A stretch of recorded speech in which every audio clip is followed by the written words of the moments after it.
अब ये 7 metre mark, इस लाइन की लंबाई पूरी 1 मीटर की रहेगी। ठीक है, ये भी अक्सर गलती होती है कई जगह मार्किंग में।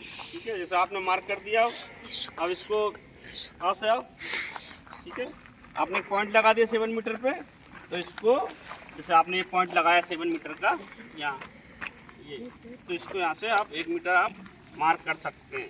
ये पकड़ो जरा, ये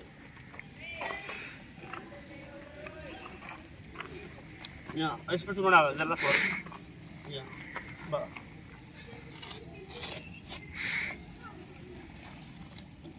इस पर मार्क करो।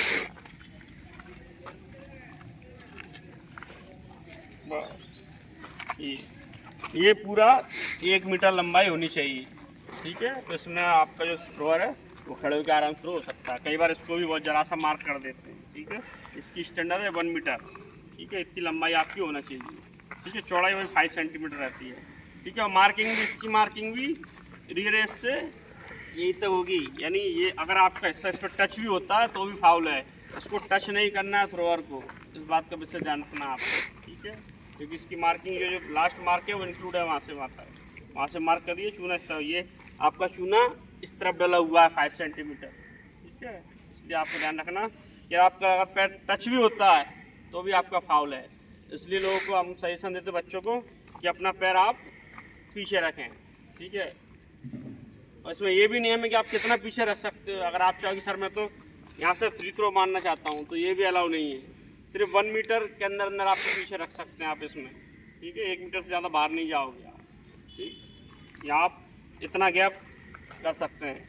अगर कोई थ्रोअर सोचे कि मैं इतनी दूर से मारूंगा तो रेफरी उसको अलाउ नहीं करेगा। ठीक है, क्योंकि इसमें डिसएडवांटेज है गोलकीपर को।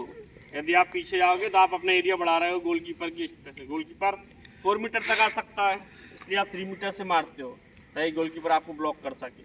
पर आप पीछे आओगे तो अपना एंगल बढ़ाओगे, आपको एडवांटेज लोगे। इसलिए रेफरी तैयार रहते हैं। रेफरी हमेशा कहते हैं आप नियरेस्ट लाइन रहें। ठीक है, आपको 20-30 सेंटीमीटर का मार्जिन देगा, आप 20-30 सेंटीमीटर दूर रख सकते हो पैर अपना मार्क से, जैसे इतना दूर रख सकते हैं। ठीक है, ताकि आपका अगर पैर कई बार खिसके भी तो लाइन को टच ना करे।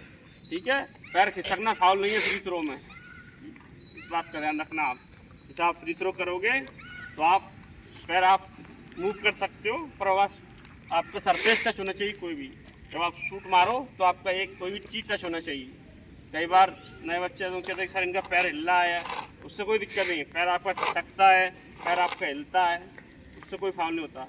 आपका टच होना चाहिए, संपर्क सरफेस से बनाना चाहिए। जब आप शूट मार रहे हैं तो आप पैर आपका टच होना चाहिए। चाहे आप ऐसे करके मार दें, ठीक है, चाहे आप ऐसे करके मार दें, ठीक, चाहे आप दोनों पैर रख के मार दें।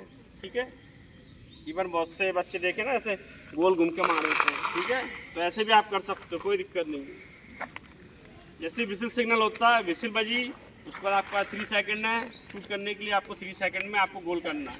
तो आपकी कैसी भी स्किल हो, आप गोल घूम के मारते हो, आप खड़े खड़े मारते हो, आप साइड बार डोज दे के मारते हो। ठीक है, उससे कोई दिक्कत नहीं है।